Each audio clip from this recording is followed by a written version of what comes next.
Okay, everybody, we are live. You guys are going to love the show tonight.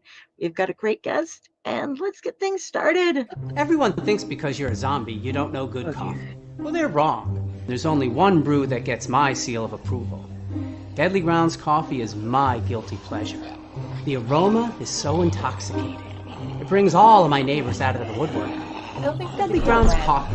Coffee to die for, and zombie approved. It's good to get a little deadly. Use the front door! Oh, they're so disgusting.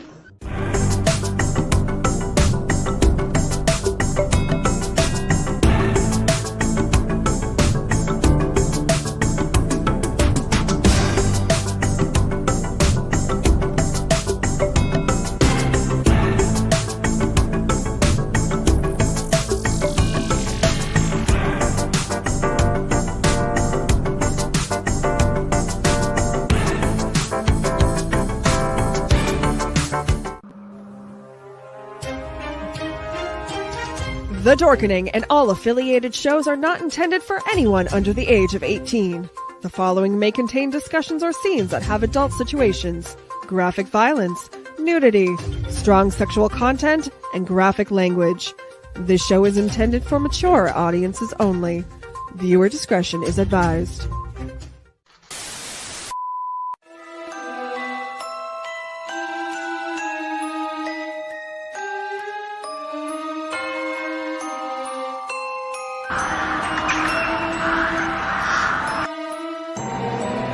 Steve Van Samson, Curtis M. Lawson, Paul Christian Glenn, Joshua Rex, Raz, Rob Smales.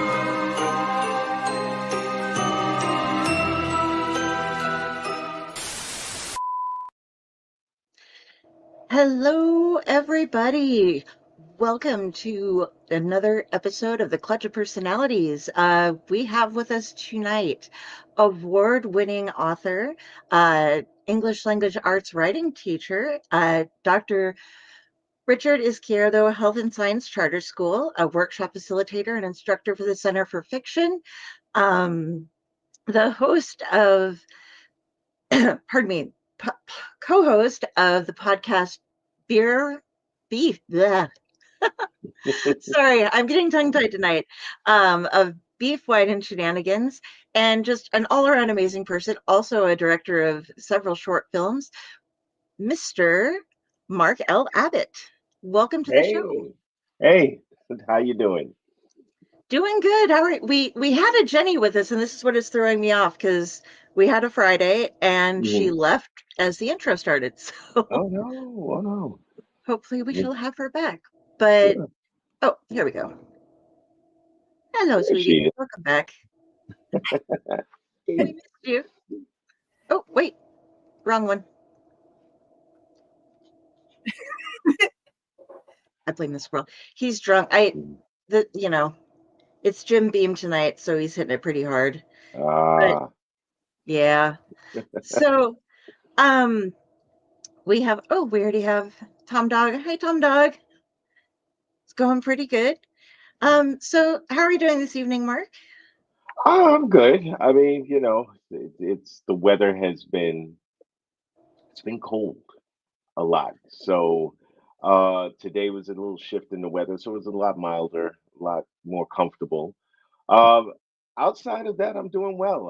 I'm coming off of a week-long vacation where I got an opportunity to kind of get some rest, do some writing, do some more writing, fix up a couple of short stories I've been working at, and I did a Peter Cushing marathon.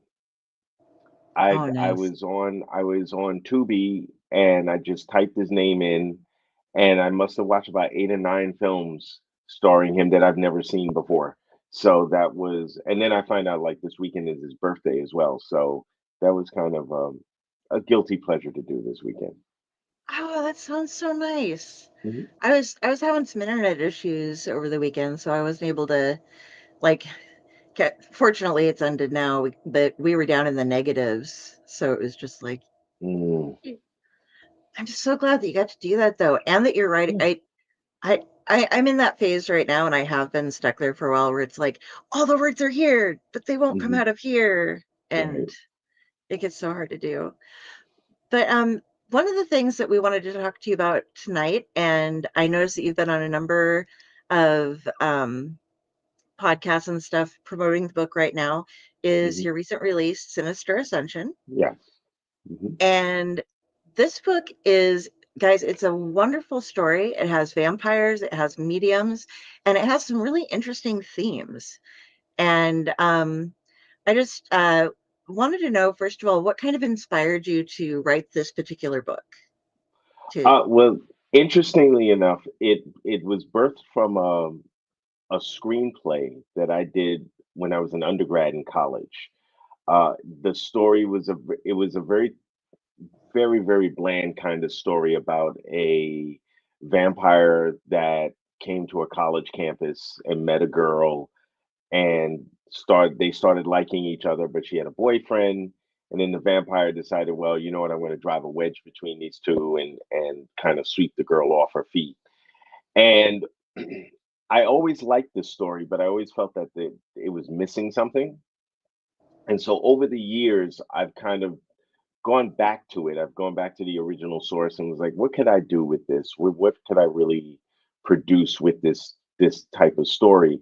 And the characters just kind of evolved out of there. You know, the original story didn't have a medium in it. It didn't have the subplot that's in it. None of that existed. It was just boom, boom, boom.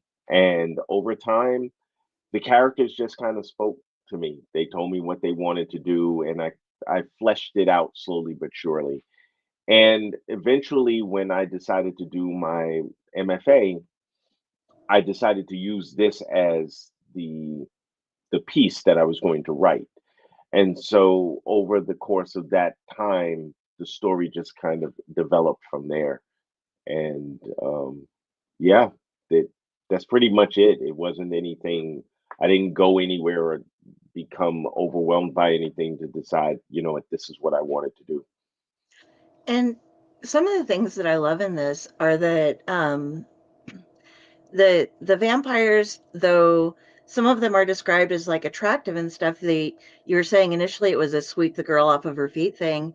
Hmm. Um, in this, the vampires aren't very sexualized at all. We're Hmm. in so many different vampire stories. It's like, oh, they look at you and they're just gonna, sweep you off your feet, romance the girl, direct. And there's like only one or two scenes really that somebody is drawn in, and the vampire does much about it other than like think it's funny or Right. Hmm.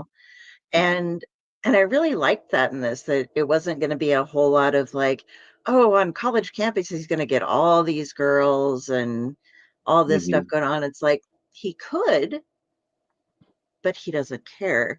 And Right. I think the other thing that I really enjoyed about this um was that there's this huge underlying theme of bullying.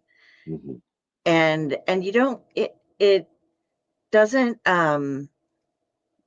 you don't catch it right away. You notice that he's a bit of we're gonna Todd is the main character Yes. as far as the vampires go, and he is a bit of a bully when it comes to Hmm. how it's being treated.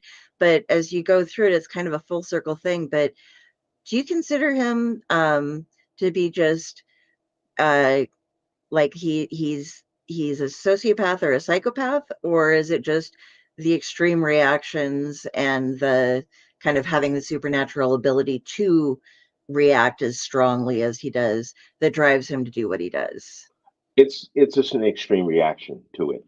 It's I never when I created him, I didn't think of him as crazy or a sociopath in any way. This particular group of vampires that I created aren't they're not out uh they're not out to get people. That's not their goal. They have their own society. They live within it. They have their own set of rules that they live by. But his whole thing is it's really what happens when the victim finally has enough and decides to go full blast against the people that are after him. It I kind of took a little bit from there was a movie that I loved when I was growing up called Evil Speak, which was this horror film about a kid who was he was in a military school and he was being bullied constantly and discovers a way to get possessed by the devil through a computer. And we're talking about this is the early 80s when this movie came out, so computers weren't what they were now. But it's this extreme what he does in the end is so extreme that even many of us who had seen it were like, wow, that's I know that you want to get back at the people who bully you, but that was a little bit much. And so in hindsight of that and taking a little bit of that cue for him, I wanted it to be, you know what, I've had enough and this is what I'm going to do and nothing's going to stop me from gaining doing what I need to do to get my revenge. And so one of the reasons why the vampires in this are not so romanticized is because they're focused, they have an actual mission that they have to accomplish.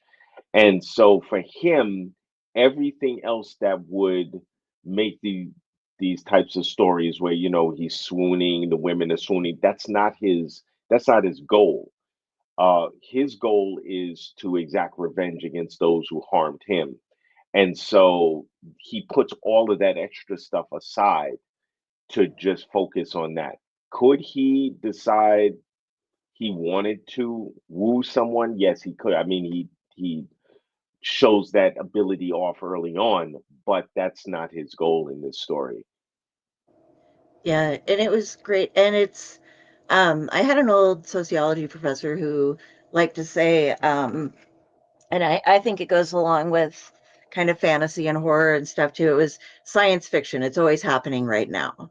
Hmm. If you're writing about it and you're using, aliens or in this case vampires or something to show it, it's because it's a problem that we're encountering in this day and age.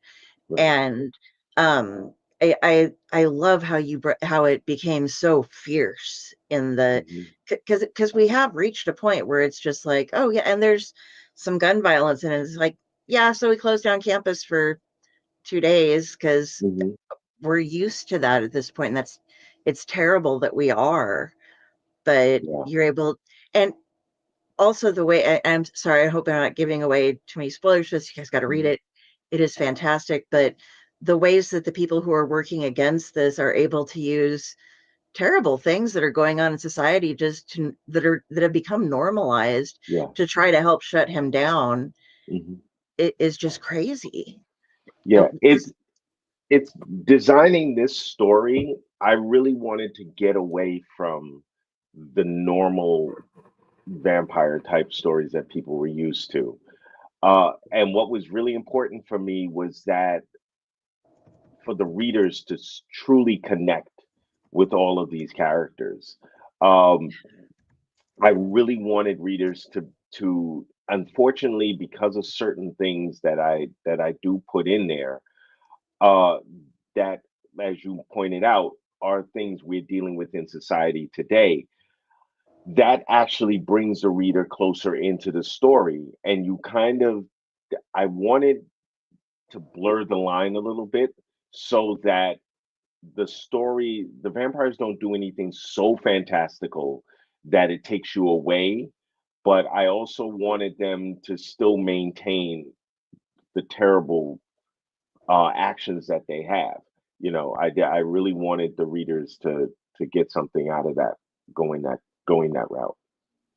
and there's also the reason that he was being bullied is just it reminded me, it's like, oh, you aren't a pureblood. It felt a lot like, they gave him horrible names and stuff. And it feels like, okay, well, if you're a vampire, is it like vampires versus mortals you'd think would be the thing? And it kind of is that way, but it's almost it was a it I mean, obviously it was a form of racism that the guy was looking down on him about, and they were just like, oh, Hmm. we'll handle it, and it's like, hey, how does he handle it? Okay, he's going to become something completely different, Hmm. and trying to fight through that. And it's just it was very hard to read, like, when I got to that part, and it was just like, Mm, wow, that's so harsh. It's not at all what you're expecting the reasoning behind everything to come down to. right, right. And that's something that I really wanted, that when I got to that part, because all villains have their origin stories. And yes, he's a vampire. We could go into the whole how did he become one, this, that, the other thing. But the question started, I think, at one point as I was putting the manuscript together, I thought about it. I said, well, it's got to be, I want to do something different, something that has never truly been done before. I mean, as far as I have seen in a vampire story. So when I thought about it, I said, well, what if he was kicked out of the group that he was with? And then the question was, well, why would they kick him out? What did he do? What rule did he break? And I said, no, I don't want to do the rule thing. I think it'll be interesting to see what would happen if he was a victim of being bullied. And I remember early on when people would ask me about the story, and I would mention, well, he got bullied out of his coven. And people would look at me like, he got bullied. And I was like, yeah. And a vampire? And I was like, yeah. And I said, but you got to read to see how they do it. And then it does make sense as to why now it's not just a typical revenge story. I guess there's a part of me that wanted the audience, the reader, to also feel a little bit of sympathy for him. Not 100%. I didn't want anybody to get on his side about that, but I wanted the reader to be like, "Oh, okay, I get it. This isn't the Van Helsing, Jonathan Harker, we've got to kill this guy because he's become a threat." He actually experiences something that a lot of us at some point in our lives may have experienced. And so we can connect with him on that level. We may not agree with what he tries to do, but we can say, all right, I understand why he's doing what he's doing. Yeah. And I'm with you. I saw that and I'm like, I get it, but there was no way I could sympathize with how far he was taking it. And, Hmm. but I mean, like, I've felt that. I just don't have I would not act upon Right. the way, and that he acts. He doesn't always even think before he acts, but it all goes with the plan that he's got. And Hmm. you have the closeness of it's weird. He has his brothers and cousins, that are his close, but even those he resents in a Hmm. way, Yeah. because it's just like, "Ah, you aren't helping me." But Freddie had something to say about bullying too. Hmm. Um, Um, I have young kids, and when they get older, I am actually grateful that you've shown it this way, because I've been trying my hardest to explain to them, yes, you are being bullied, but you can't let yourself become that. Hmm. And you can't let yourself go that far into your anger that you would do horrible things. Yeah. Do How much of that did you put in the other characters of them deciding not to let it hurt themselves to go that far? You're speaking on the ones that are closest to him? Hmm. Um, so in creating the guys that are going to not to help him as far as they could go. Um, I when I thought about what the cousins and brothers would do, it was really about, you know what, let him do this because they obviously didn't think it was going to work. Hmm. There had been proof that those who had tried this before, it didn't work. And so I think a lot of it was, you know what, we'll let him go as far as we can and we'll pull him back before he jumps over the edge. And then when it looked like, uh-oh, we're in trouble at this point, uh that's when I decided with those characters there had to be, how do I put this? It's almost like the moment when they realize there is no coming back from this, we now have to take things matters into our own hands. But in order to do that, we need to get permission to do it. And originally, I really didn't think about.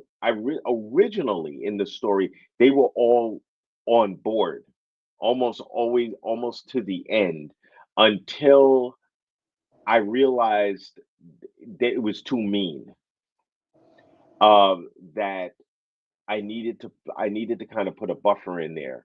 And that's the whole point of Savannah, one of the characters that pops up in the story, is to kind of she became the buffer for that, for them to realize, you know what, this now is harming too many people around us and we can't bring him back from this. There's no way. We've done everything that we can. We are now faced with no other choice but to do what we have to do. um, and it was a difficult choice to make because oftentimes when you get deep into stories like this, particularly when there's that kind of undertone theme, there's a part of me that was rooting for him, and there was a part Mhm. of me that was saying, you know what, I can't let him. I, as a writer, cannot let him do get away with this. And so I had to find levels of sympathy within all the other characters to kind of get to the point. And so that explains Savannah, and then that explains the horrible thing that he does to one of his own. Um, and that idea that um, even the closest person to you can harm you in such a way that you know it. How do we come back from this? How do we? I mean, Kevin, who is the catalyst for a lot of the things that goes on, wears a lot of that guilt on his shoulders, and that's something I wanted to. That's part of how I expressed how far they couldn't let him go with that. You did such a wonderful job with the relationships too. And hi, Stefan. Um, but it, as far as like Eric and Kim's relationship, they've been together forever, and it's become just kind of old hat, at least for him. And Hmm. the newer relationships, I loved how you covered those and how they acted because it's they're still college students, so there's still a lot of stress and getting past the hormone phase, Hmm. before you really mellow out into an adult, but trying to get there and trying to act like an adult and everything. That was beautifully done. um and what was the other thing also with them was how they just kind of like, they're like, okay, we're dealing with all this supernatural stuff. I need a burger and a shake. I uh, cannot do this. hmm. I'm going to take the night off and we're getting ice cream, Yeah, you know? yeah. It's interesting because I've loved horror films and horror stories my life. It's the thing that I've always been drawn to. And particularly in movies, it always seems that that portion of the story kind of gets, let's move this along because we want to get to the really visceral stuff. And oftentimes in stories, the horror element is the thing that people are drawn to. With these guys, I literally had to ask myself, there were moments where I would sit there and I'd say, okay, what would a real college student, or how would I react to something like this in real life? Not the movie version of it, not the, oh, there's a vampire and let's get the gun and let's go get it, kind of thing. If something like that were to happen, what would your reaction be? Would you run? Would you, we have one character in there that is even like, you know what? No, I can't. And their reaction to it is like, okay, you can't be mad because, how do we do this?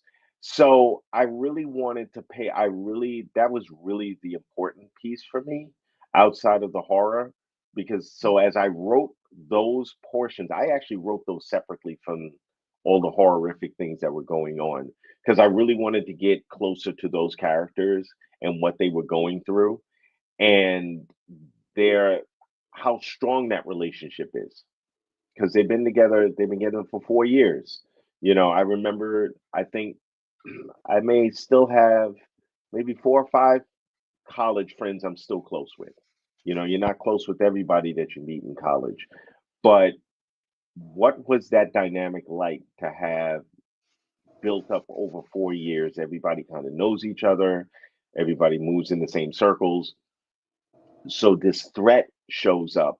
How do we deal with this in a real world setting, not a fantastical place or alternate reality?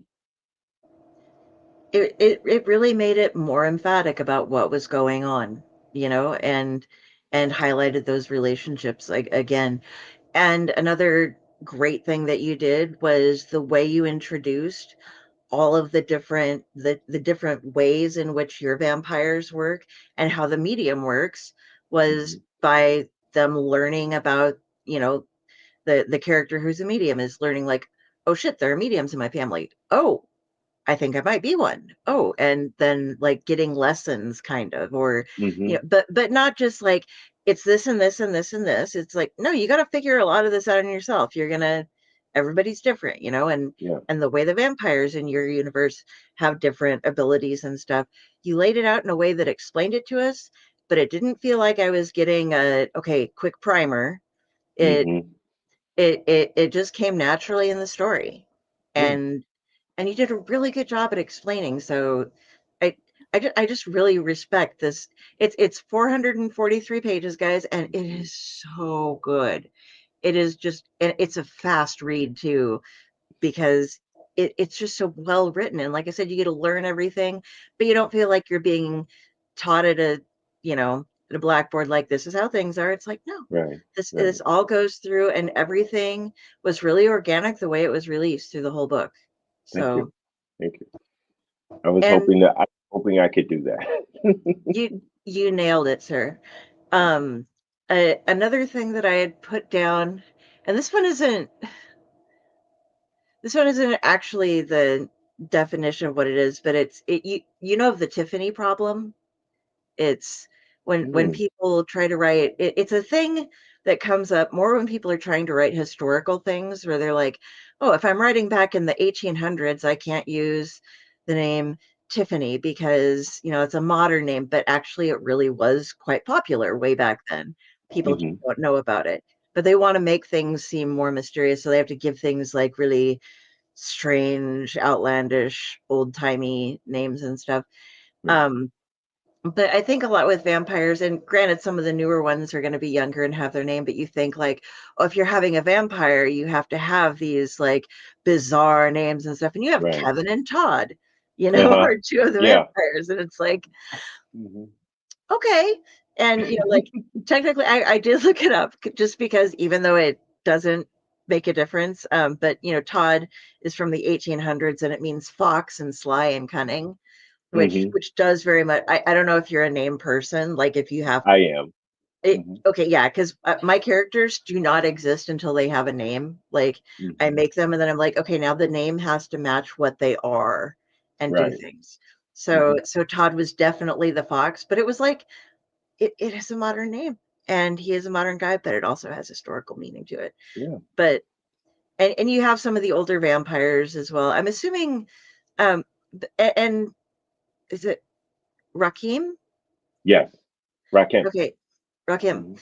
Mhm. Um, I wasn't sure what the nationalities were for everyone, but and if it was So like older or because some of them I couldn't place where they fit in the food chain of the covens and such, um so if that there makes sense.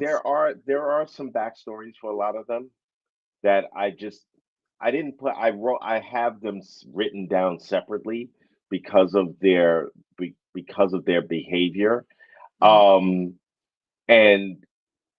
and when they returned. So for him, he was his whole character, he was always a very how do I say this? He was always the one that was quick to temper, which is why he has that kind of really animalistic behavior about Mhm. him, and which is amplified because of what has happened to him. Right. So, but his name was from the old script. I kind of when I wrote that original script, it was the name that I gave him. There wasn't any particular meaning behind it, and I just liked it, so I just kept it for the novel. So there wasn't really a lot of thought process into his. It was just sort of like, I'm just borrowing here, and I'm going to just put it over here and just keep it the same. So, Okay.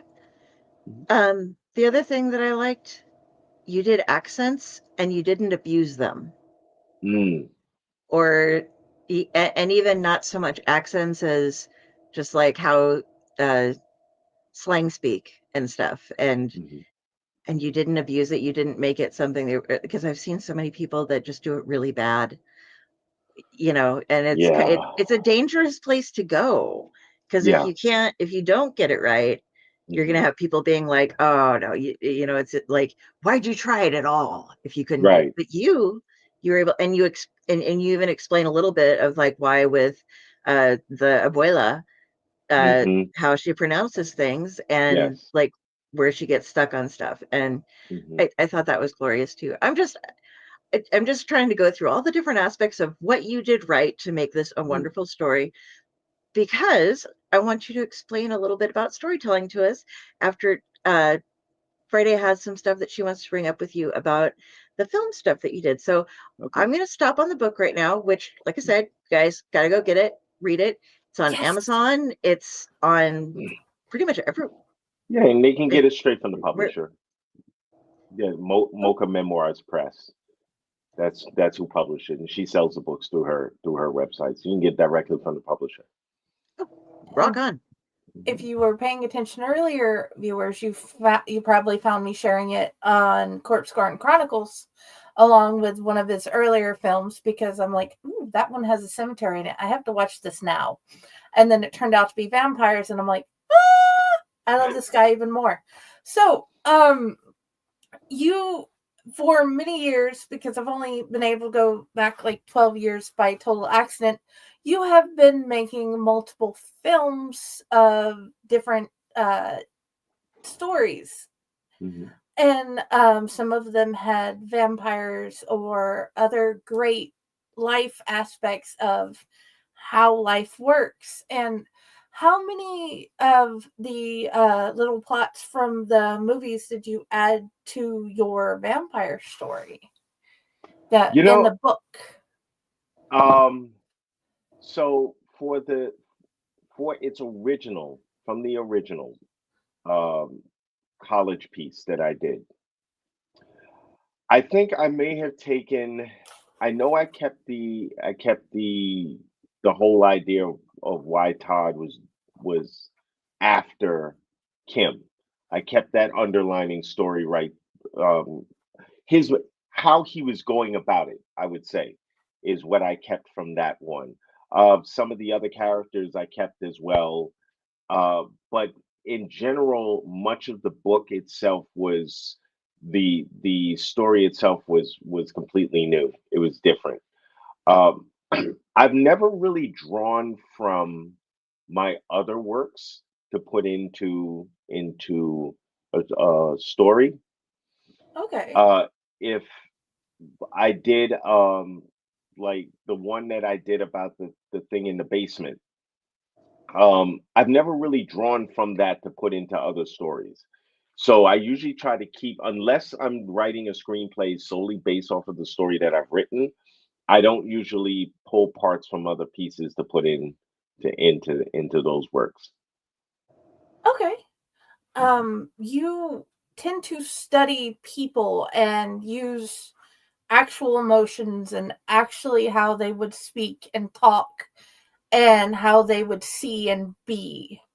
Are Mhm. you people watcher per se, or do you just study psychology for these different areas? I would say more of a people watcher, particularly if I'm when I used to we used to have a bar in the neighborhood where I am. And one of the fun aspects was to sit at the far end of the bar and just listen to conversations. Not so much eavesdrop, but sort of listen to how people talk to one another, how their mannerisms are. And when I'm putting a story together, either in print or screen, I want the people to be as real as possible. That's really my goal. And so I have to make them as relatable as I can. That's the thing that's important to me. So watching people how they respond to each other, especially how they respond to strangers. You could have people sitting.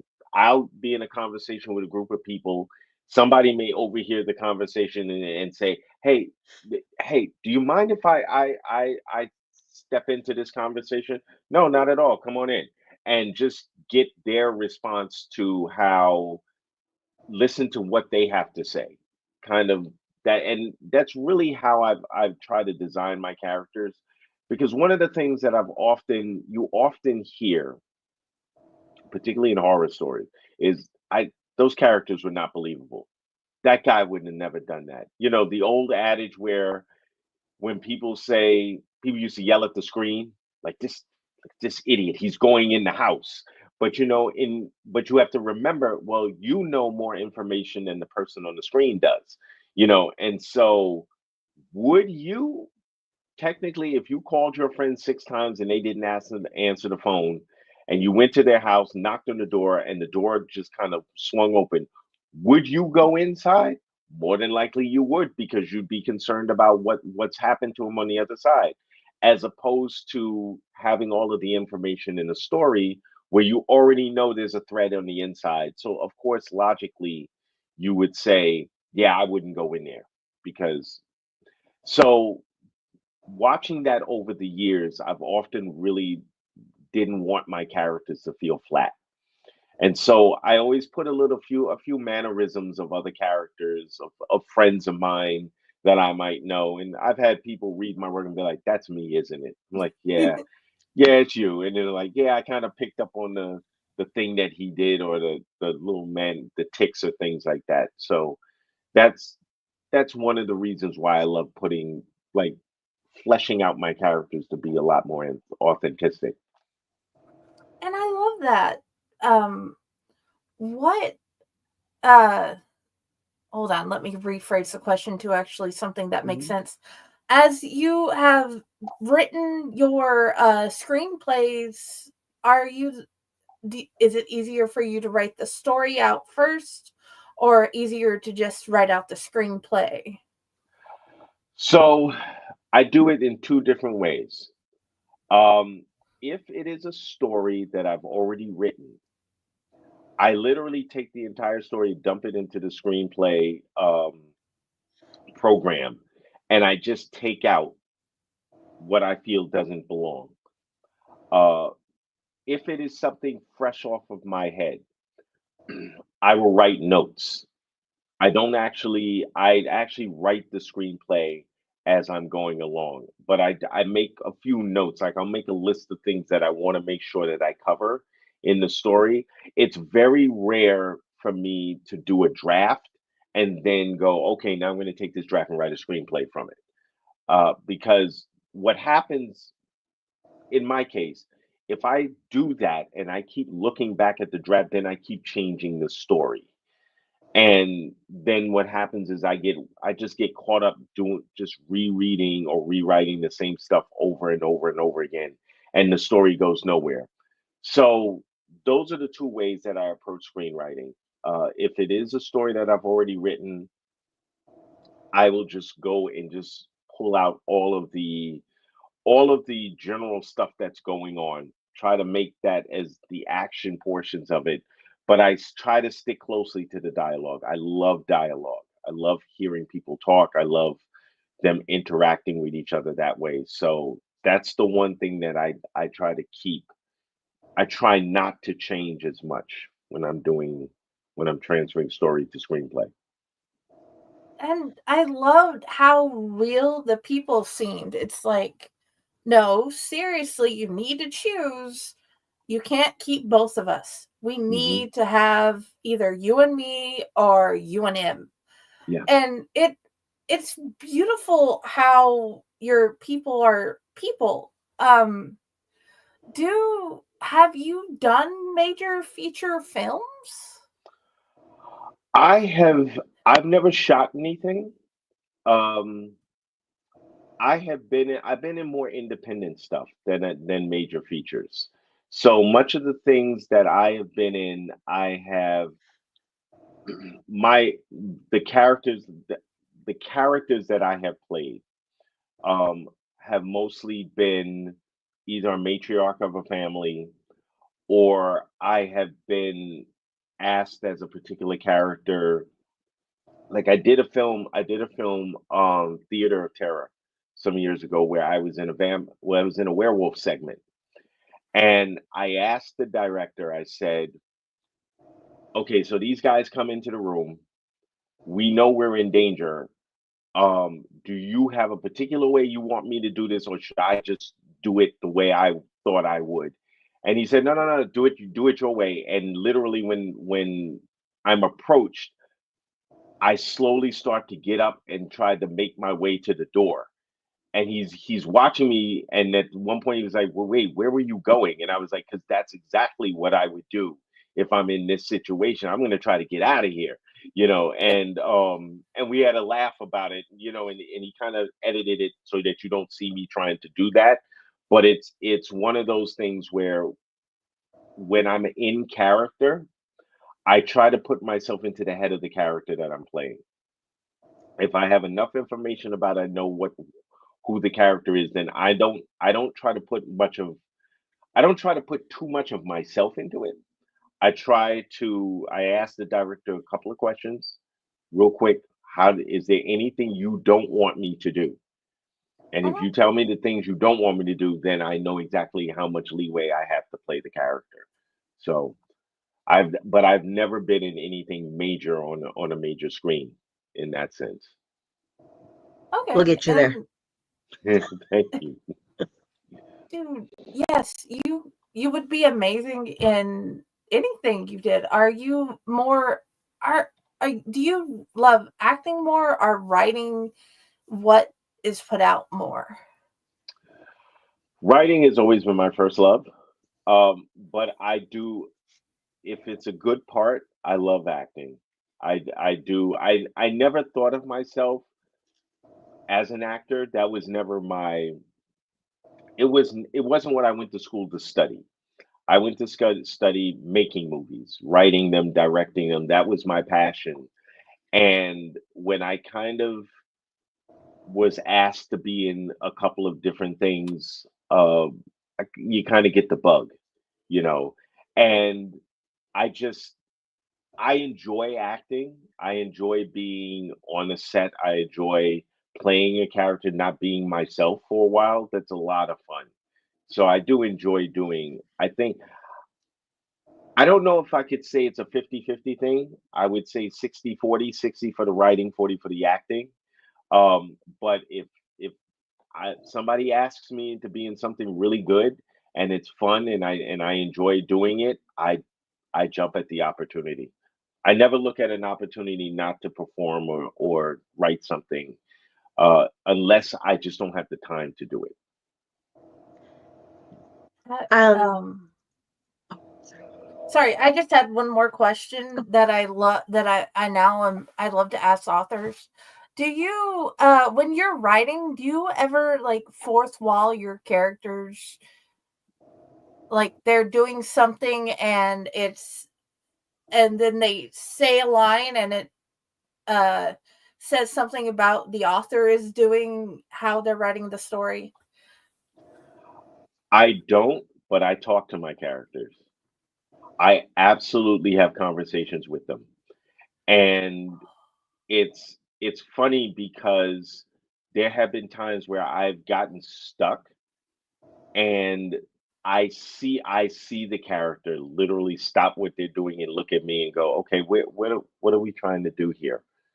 And I have been known to have verbal conversations out loud. I'll sit in my office and almost Norman Bates myself and start having this conversation back and forth out loud with the character so that I understand what direction they want to go in.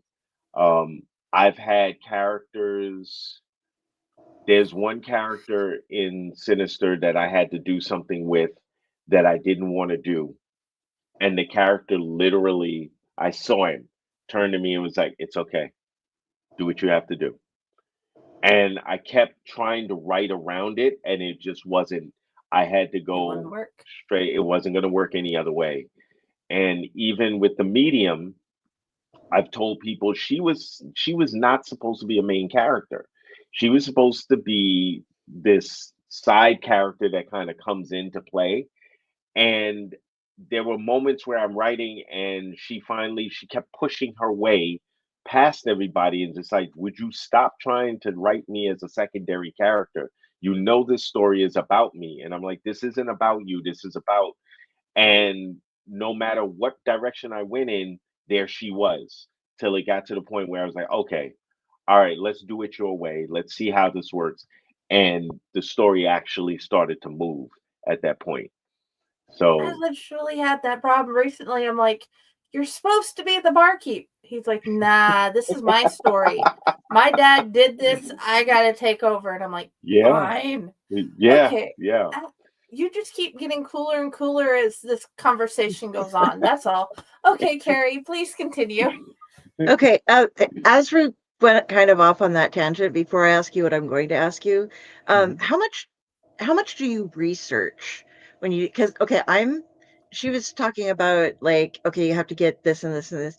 I I'm the person who I literally it's not wood.com. I joke that it is, but there's like a wood finishing site because in one of the books that I'm writing, work in progress, I have a man who is a carpenter that's a kind of a mind. It's like the one of the main characters' dads, mhm, and there's this very particular thing that he's doing.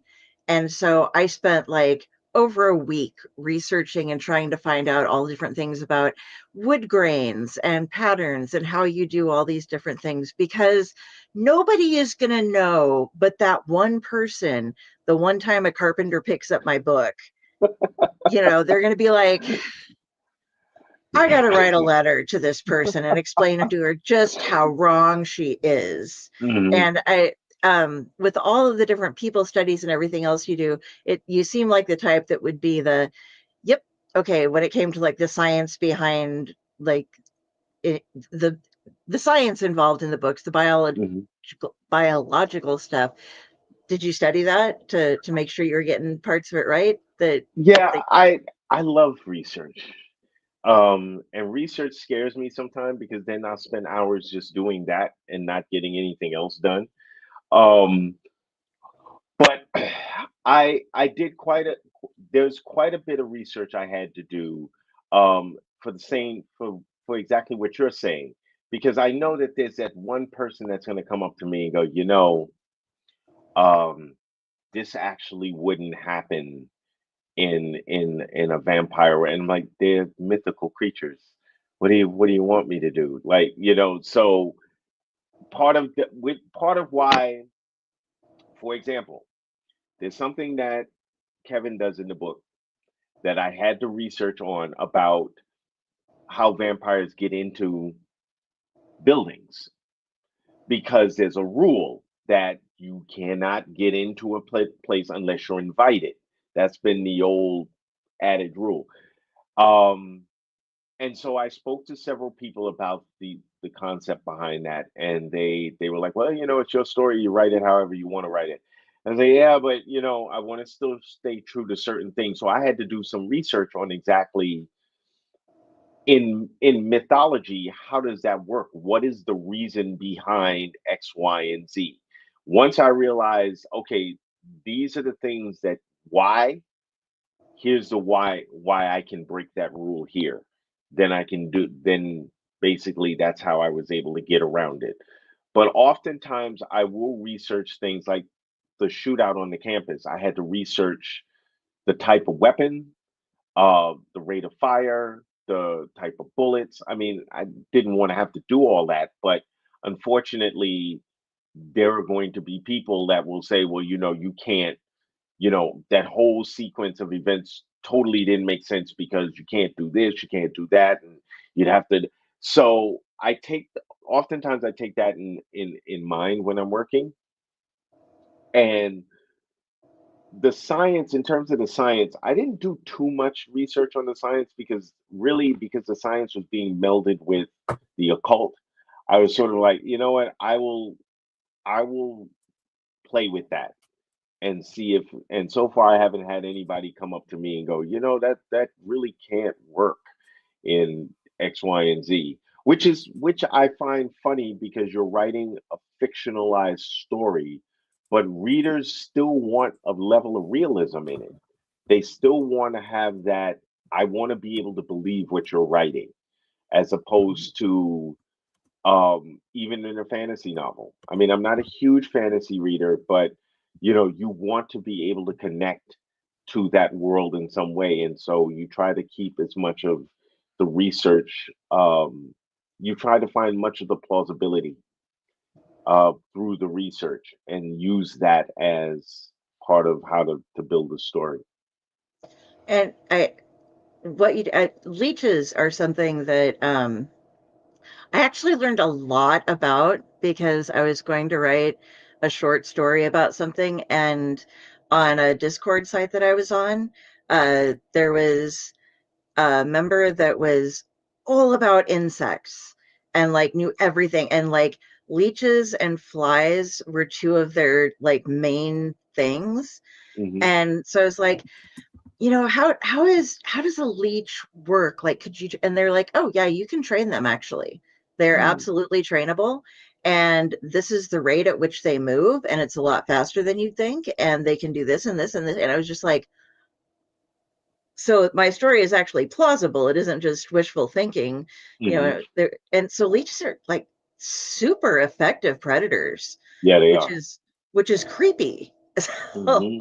like Yeah. I've never actually come up close to one, and I won't now because I'm just Hmm. like, nope, good. I don't need those. But so you chose a really, and the way that you use them is great too.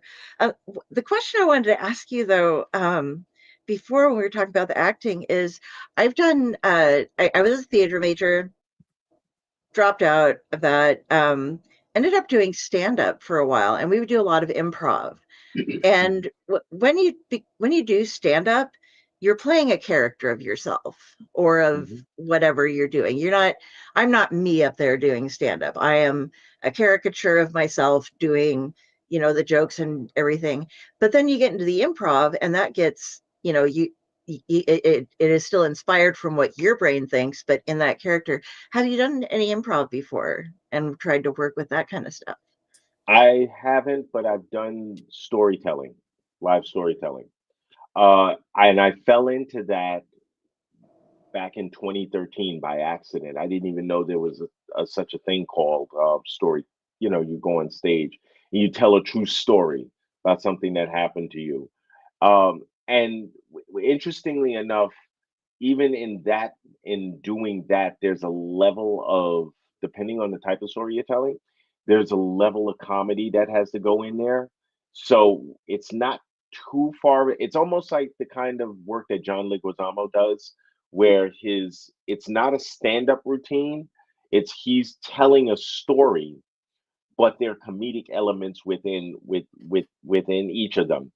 But when doing storytelling, um, if I have to explain a particular event and the people that were involved, and I have to like, I did a story some years ago about the first girl I ever met on I dated in college, and I had to go in. I was showing the audience the conversation. I didn't tell them the conversation. I didn't say, "Oh, we had this conversation."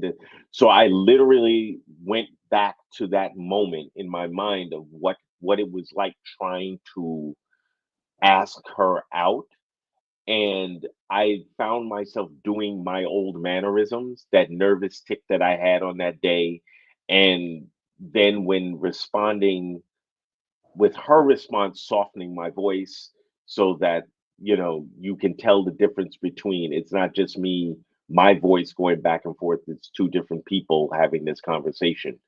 And oftentimes I found myself doing that when I'm telling people about a conversation between two people, or a conversation I had with a friend. I'll change the dialect, or I'll change the pitch when I'm talking in that person's tone, to kind of offset how I'm telling the story. Okay. And Jenny, did you have any questions right now? What has when doing this story on stage, do you find yourself having to like collect notes ahead of time, or do you just like go on stage and tell the story? Which type So of storyteller are you?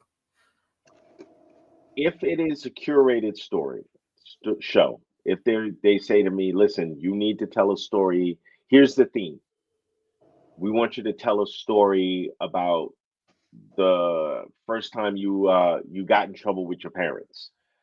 I will go and I'll sit down and I'll write it out, because there are details that I know I'm not going to remember, or as I'm telling the story, the details will start to come back to me. If it is an open mic, if they, put your name in the hat, we pull your name, come on up, tell a story. While I'm waiting, I'll think of a story. What story would I like to tell? And if you give it, because normally they give you 5 to 7 minutes to tell a story.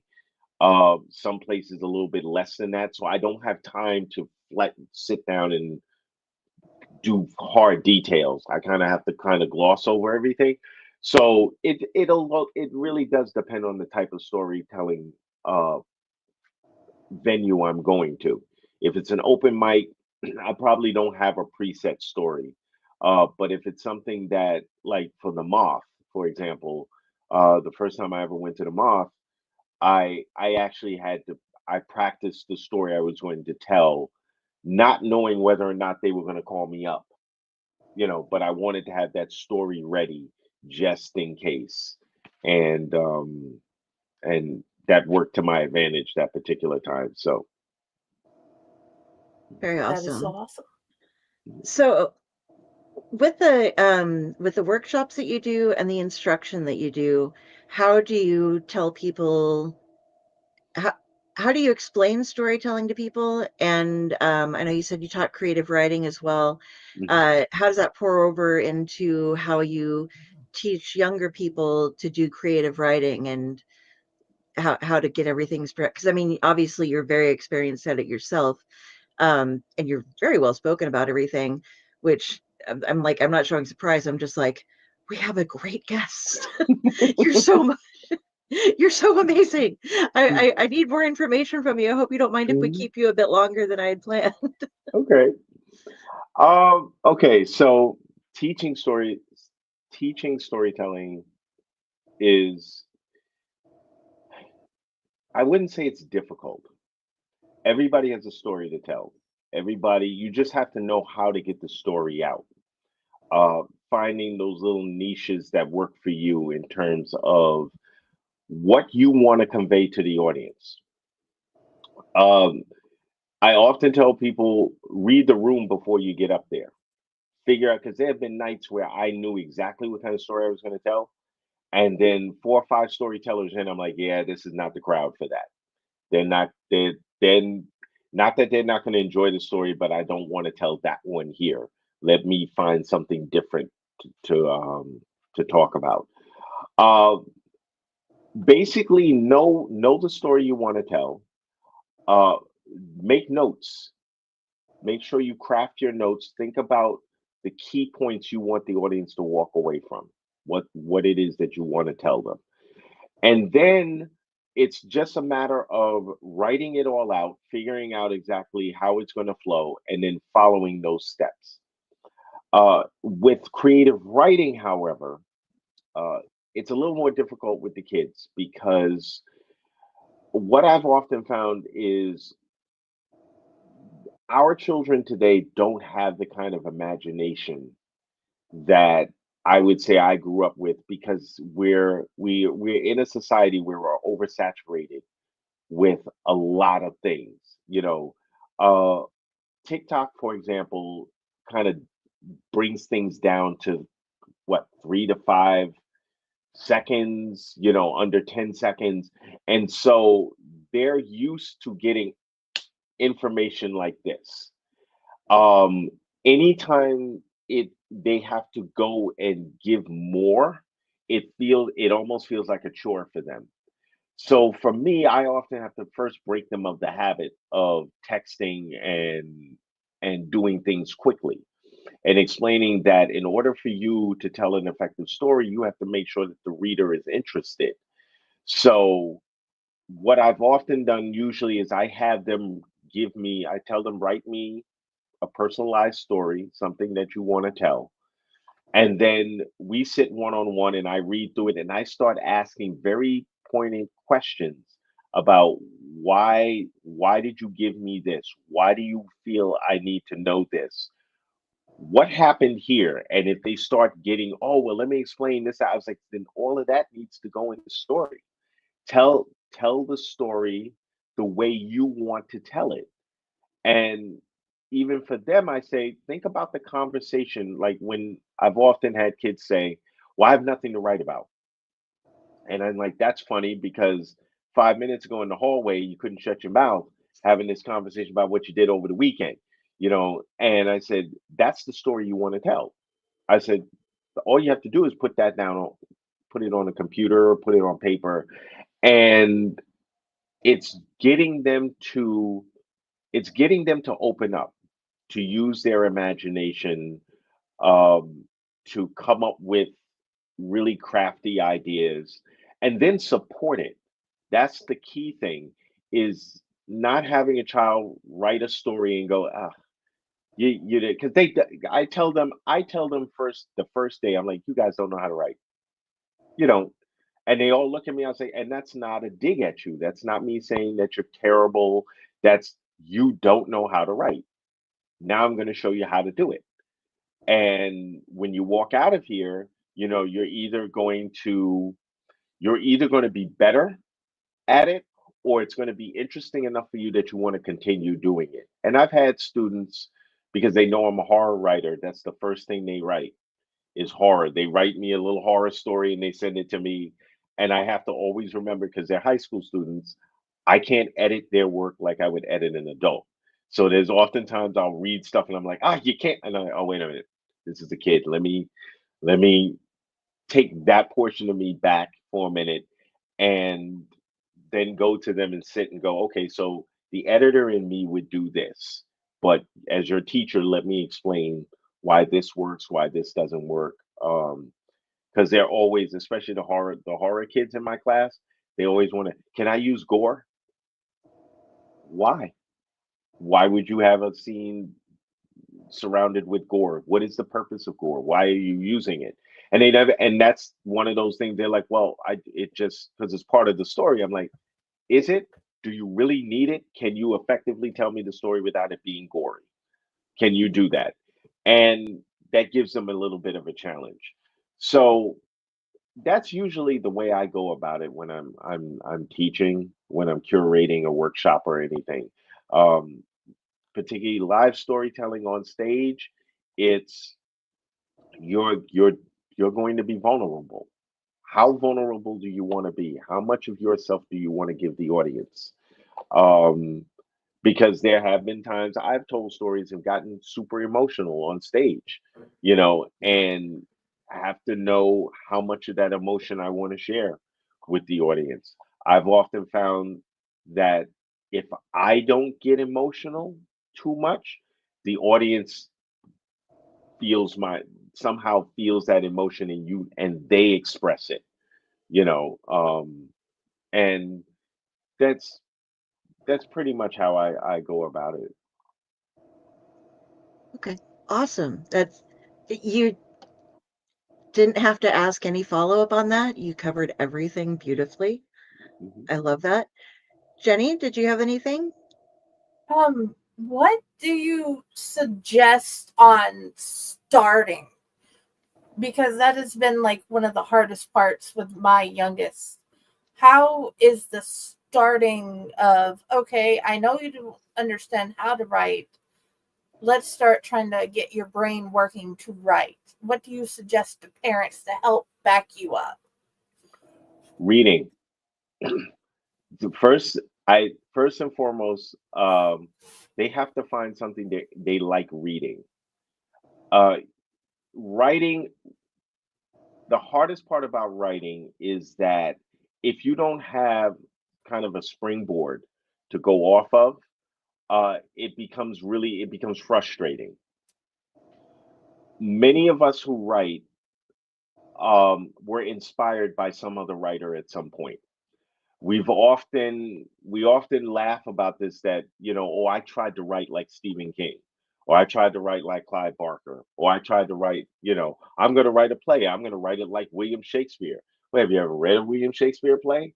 Read it and figure out what you like in terms of story, and then that helps you get started in terms of what direction you want to write about.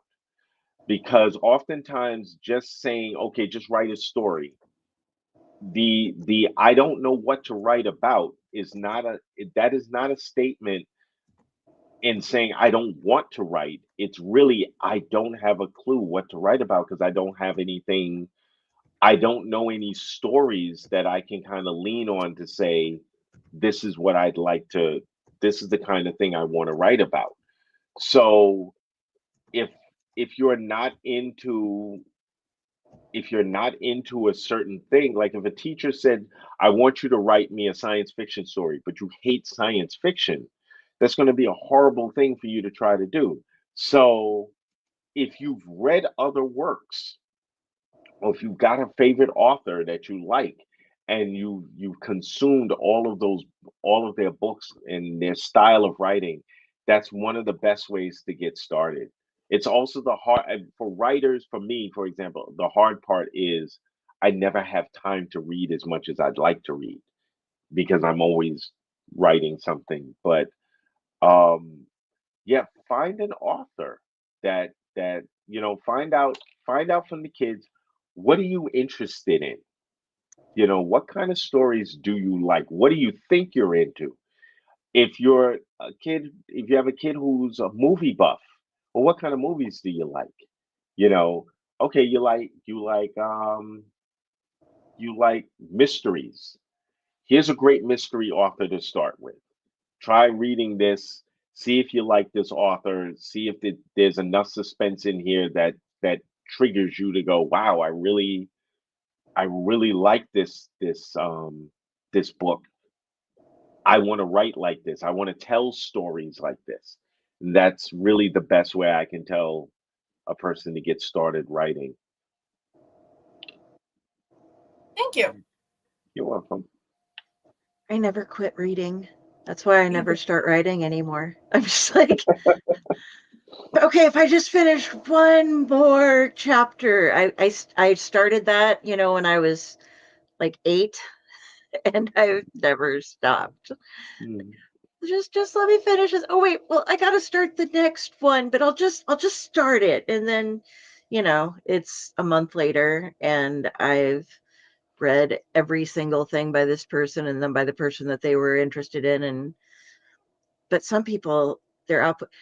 Okay, you, I have a question for you. When it comes to people who have their output going, you seem to be writing. You're a storyteller, and you do the thing, and you have a really decent pace going with all of the different projects and stuff you have. But is there anyone like I am in awe of Ramsey Campbell? At Mm, just like he started so young, and like they didn't realize he was a kid. He's like turning stuff into publishers, and they're like, "Oh yeah, well we'll sign you up." And he's like, "Okay, I'm 14," and they're like, "What?" But I want to have him. Like I'm friends with him on Facebook, which if you're interested in him and you talk to him and mm, stuff, mm. I've he's met a him. nice guy that way. Yeah, Yeah, he is. he's a sweet guy, but he never stops.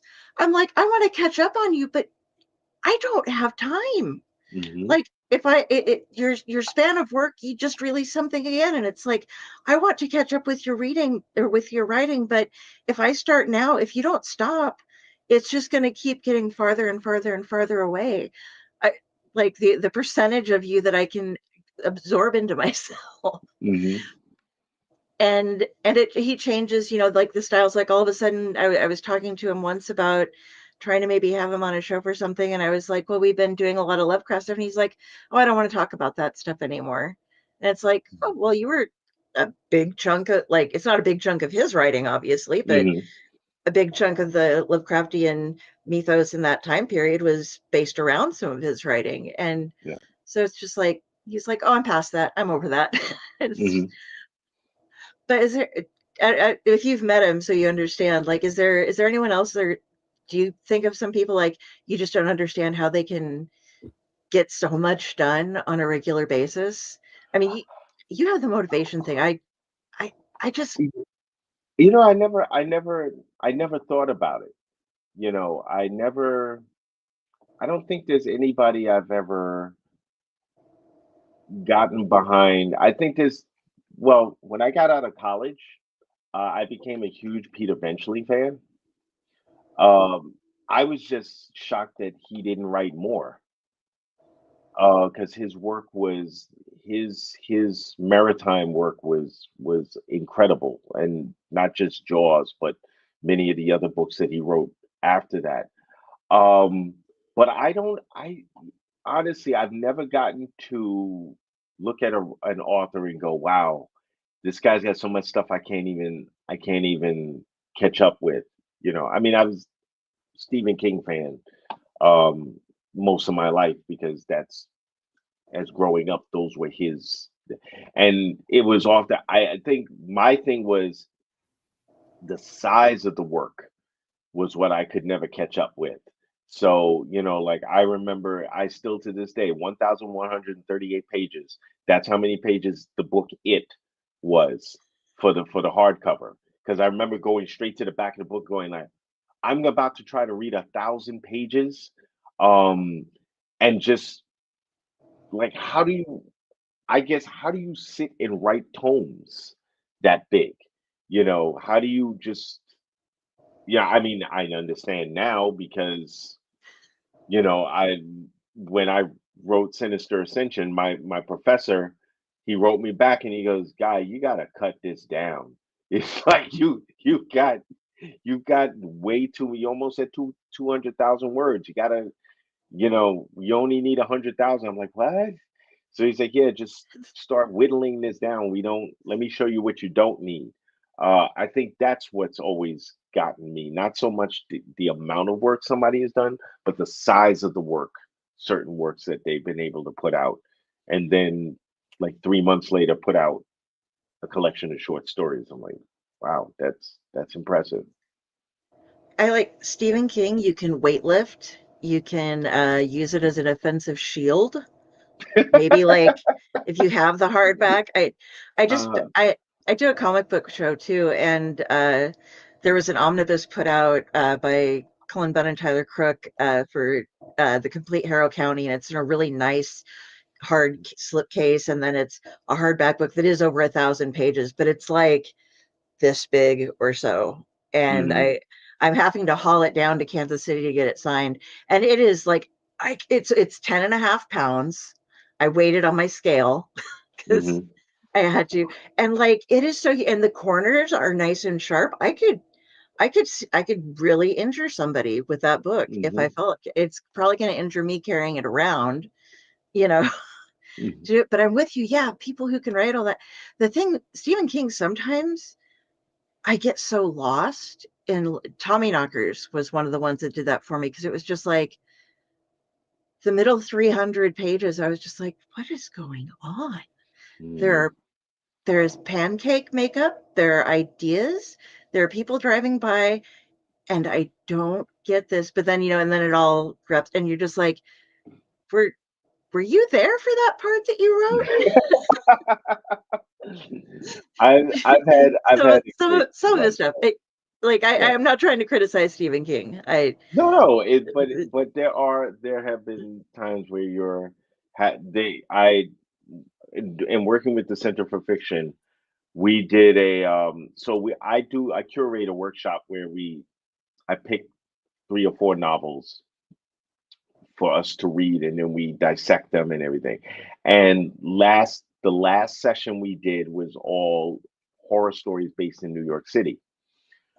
So we did American Psycho.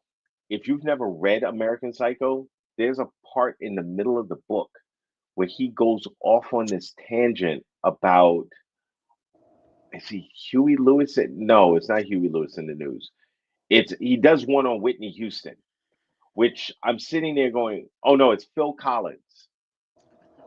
But it's almost like what he's doing is doing an album review of a Phil Collins album that he did. And I'm like, what does any of this have to do with the rest of the story? And then you come out of it, and now we're back to the terror and the horrible things that are happening. And then it happens again where he does it with Whitney Houston. And you're sort of like, this would look great in Rolling Stone magazine. I have no idea why this is in the middle of the book and what this is supposed to, and I still don't. I mean, I never, I think many of us in the group were like, we just kind of took it as a break from the violence and just, okay, let's relax for a moment. But I feel you on that. There's moments where you want to ask the writer themselves. It's like, what were you doing when you got right here? And you'd probably be shocked by the response. You're probably like, I don't even remember writing that. It's like the day of the truth, or it was, I was just, I was tired, and I just put that in there, and I did a deep dive on YouTube. I just had to write it. It wouldn't go away until I put it on paper. Okay. So I am going to, we're a little over an hour and a quarter in. I'm going to do an ad break real quick. And then, would you like to do a reading for us? Sure. Okay. This is going to be a quick 3 minutes here. So if you need to grab a water or do anything, you can do that. And then we'll be right back up and we get a reading. Yay. Okay.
Greetings and shabibans. We are the Retro Reductibus Cephala Podcast, a long-form bi-weekly show that celebrates all the things that made growing up awesome. Well, that sounds good, but I don't know what all those words mean. I think what Parasite Steve's trying to say is that on Retro Reductibus, we explore a range of retro goodness, from toys, video games and movies to cartoons and even snacks and school lunches. Oh. And we do it all with a positive spin, a slew of killer guests, and some very adult language. And you know what else is cool? No. This crazy show is part of the Your King Podcast Network with new episodes every Tentacle Tuesday. What's that? And if waiting 2 weeks for a new episode gives you a sad, know that we drop bonus episodes all the time, like the off-format Crow's Nest and an interview series we call The Brig.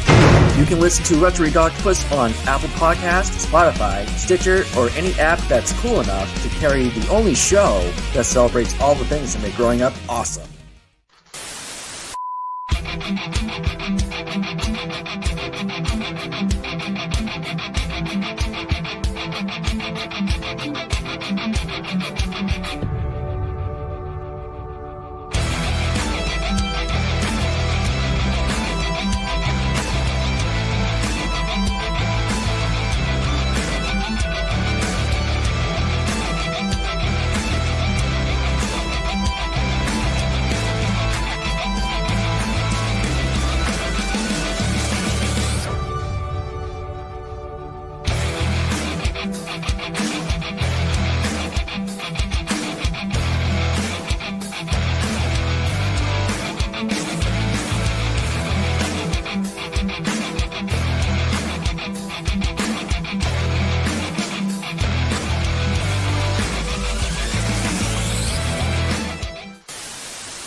All right, welcome back, everybody. Good evening, Jar Jar. You are just in time to get read to. So get ready to enjoy. I believe you're doing the first chapter from. Yeah. Sinister Ascension. Put up the picture here. This is the book we are going to be hearing about. We talked about it earlier. You can get it directly from. It's Mocha Memoirs Press. Mocha Memoirs Press, or I got it from Amazon. I went there because I did the Kindle thing real quick. But yeah, get ready to listen to this. We're going to pop you up here so that we have you up big, and everybody enjoy. Okay, this is chapter 1 from Sinister Ascension. Dwayne Rucker swung the axe in a hard arc, splitting the wooden cover of the 6-foot crate. The wood crackled and moaned as he wrenched it out. He grunted and swung again. This time, it broke the top open. He tossed the tool aside and wrenched the planks away. Hurry up, Dwayne's brother, Robert, stared nervously at the door of the dorm room. Todd might be back at any minute. Let him come back. I'll take this axe and I'll bury it deep in his chest, Dwayne said. I don't like this plan. Too many people will get hurt. And if we don't stop Todd and his experiment of his, thousands will die. Robert peered through the window to the science building and then at his watch. He bumped his foot against a gasoline canister he had brought with him. We only have a few minutes before that bomb goes off, Robert said. Excellent. By the time security responds, they won't make it back here in time to put out the fire I'm going to set in this crate. Then we go after Todd and we end all this. The bomb? It's only going to destroy the crate in there, right? Robert asked. Dwayne didn't respond. He turned his attention back to the crate before him and continued to rip the planks off until he could peer inside. What do you see? Robert said. Nothing. It's not a decoy, is it? I'm sure it isn't. Dwayne delved in, and halfway down, he touched moist dirt. He scooped up a handful and raised his hand into the light, pushing bits of it away in his fingertips. Dwayne exposed a large, squirming black leech. Filthy. Dwayne dropped the leech and stomped on it. Blood gushed from its body and spattered across the floor. Robert gagged. Give me the canister. Dwayne walked over to a bed and wiped the bottom of his shoe on the sheets. Robert handed the canister to Dwayne, then hurried to the door. He placed his ear against it and listened. Always quiet. We're going to get expelled for this, you know. I'll take expulsion over death, Dwayne said. No one wanted to listen to me. I told them about what Todd was doing in the leeches, and they accused me of being jealous because he tried to woo Crystal. Neither of us got help. He waved his finger, pointing from himself to Robert. I don't care if this whole school burns to the ground. If that's what it takes to stop him, then this is how it's going to go down. Dwayne unscrewed the top of the canister and poured the contents into the soil. As it absorbed the liquid, the crate trembled. Gasoline leaked from below, causing a trail. The strong odor burned Dwayne's nostrils while Robert covered his nose. My God, is that smell coming from the leeches? Robert said. Dwayne tossed the canister aside, lifted his shirt, and removed the road flare that he had tucked in his pants. He stepped back from the crate and glanced at his watch. 3, 2, Dwayne turned to the window. The sun had set, giving off a midnight blue hue to the twilight sky. Then a bright flash came from one of the science building's upper floor lab windows. An earth trembling explosion followed. A huge fireball lit up the winter evening sky. Dwayne placed his hand over his heart and sighed with relief. Beautiful, he whispered. Dear God, what did we do? Robert watched the fire consume part of the building. Dwayne, what did you put in that pipe bomb? It was supposed to. A loud banging on the door caught their attention. Open up, a voice on the other side said. Let me in, or so help me. It's Todd, Robert said. Open the door, Dwayne said. Are you crazy? The door buckled after a loud thud. I got this. Go out the window. He's going to kill you. The frame splintered and broke as the door was kicked open. A tall African American man dressed in jeans and a winter coat stood before them. He eyed the burning science building out the window, then gazed at the crate and then the canister.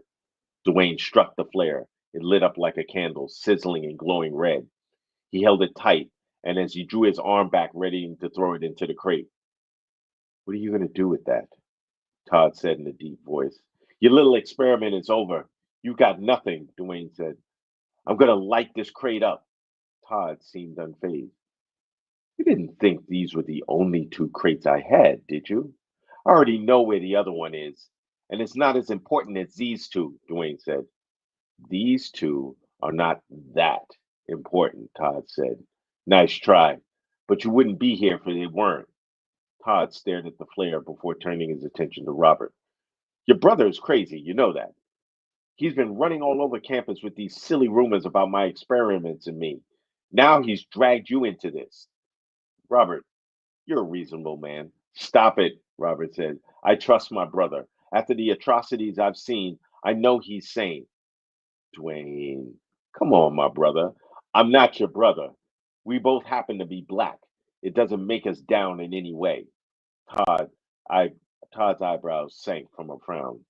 Okay, it's like that then. If I were you, I'd put that flare out before you get your feelings hurt. Really? Dwayne said. Isn't it bad enough Crystal left you for being a fool? Now you want to go and do this? Todd said. Dwayne's body warmed with rage. He gripped the flare tighter, and his breathing increased. Don't you dare speak her name, Dwayne said through clenched teeth. Where is Crystal? Robert said. We know you did something with her. Me? Todd shook his head. I didn't do a thing to her. If you can't find her, it's because she doesn't want to have anything to do with you. I'm done dealing with you. Dwayne tossed the flare into the crate. No! Todd screamed. The flare touched the dirt, and the entire contents went up in flames. And Todd watched in shock as the fire consumed it. He pointed a threatening finger at Dwayne. This is on your hands. Go! A blood-curdling scream erupted from inside the crate. Dwayne and Robert turned and watched in horror as Dwayne's girlfriend Crystal jumped out of the burning crate, waving her hands around wildly. She attempted to put the fire out, but the more she flailed, the higher the flames grew. Crystal! No! No! Dwayne screamed. Robert wrenched the sheets off the bed and he rushed to her and covered her, and he tried to put the fire out, and carefully he withdrew the sheet off of her burned body. She let out a final cry and fell to the floor and died.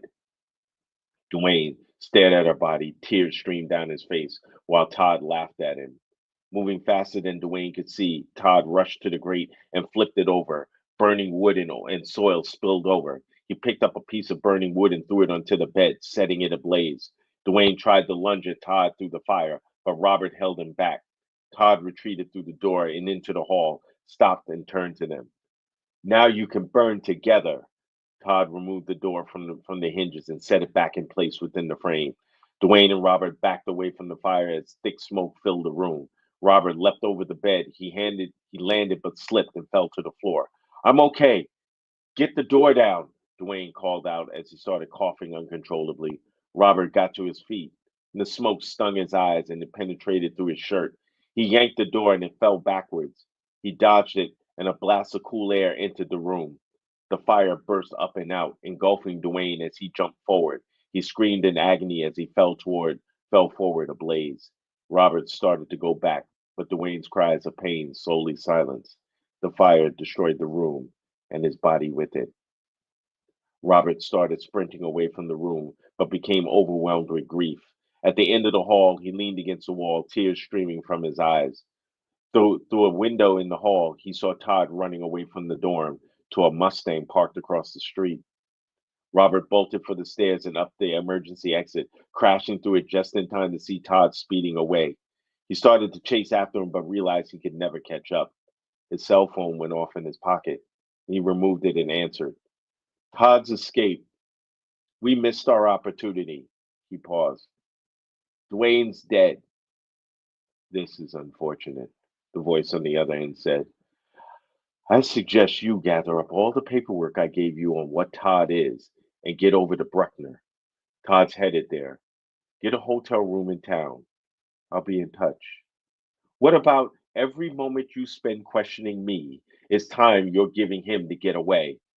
And the caller hung up. Robert glanced back at the burning science building, then at the dorm fire.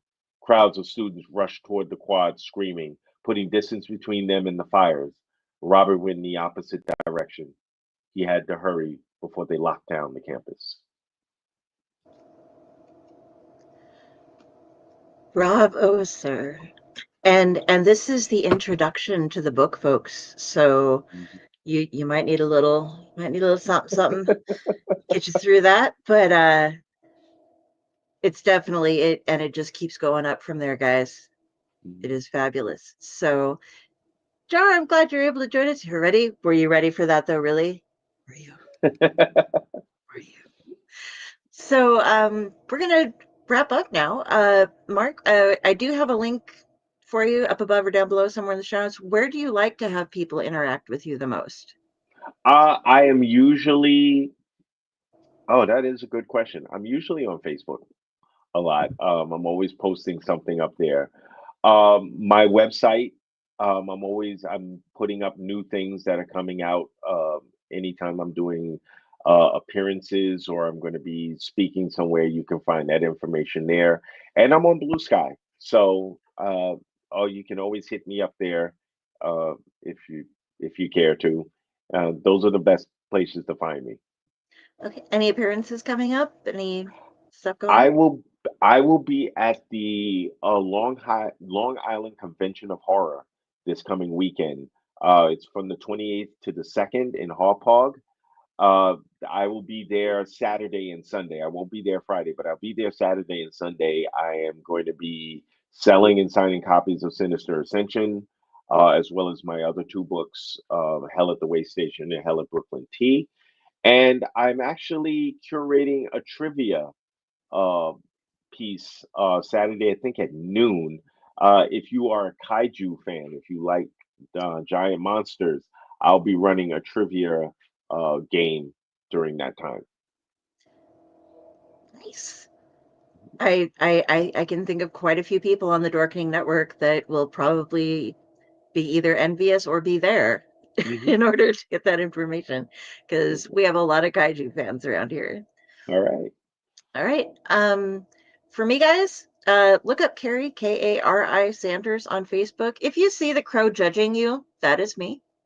Yes, I am judging you.